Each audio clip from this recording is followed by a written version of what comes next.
ఎన్నికల వేళ ఏపీలో రాజకీయ పరిణామాలు మారిపోతున్నాయి. పార్టీ అధినేతలు అధికారమే లక్ష్యంగా వ్యూహాలు పన్నుతున్నారు. దీంతో వ్యతిరేకత ఉన్న నేతలను కూరలో కరివేపాకులా పక్కన పెట్టేస్తున్నారు.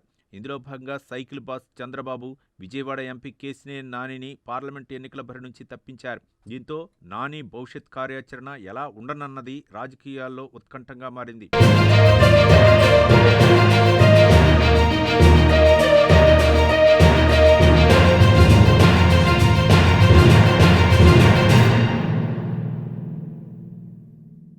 కొన్నాళ్లుగా కేశినేని బ్రదర్స్ వివాదంతో విజయవాడ రాజకీయాలు కాకరేపుతున్నాయి. తిరువూరులో ఇరు వర్గాల దాడులతో పార్టీ కార్యాలయం రణరంగంగా మారింది. దీంతో చంద్రబాబు కేశినేని నాని తమ్ముడు చెన్నీని ఎంకరేజ్ చేస్తూ నానికి షాక్ ఇచ్చారు. దీంతో త్వరలో జరిగే పార్లమెంట్ ఎన్నికల బరి నుంచి తనను తప్పిస్తున్నట్లు సమాచారం అందజేశారు. ఈ విషయంపై స్పందించిన నాని చంద్రబాబు నిర్ణయాన్ని శిరసా వహిస్తానని స్పష్టం చేశారు. 2 సార్లు ఎంపీగా చేసిన నానిని పార్టీ ఎందుకు పక్కన పెట్టిందన్న చర్చ జోరుగా సాగుతోంది.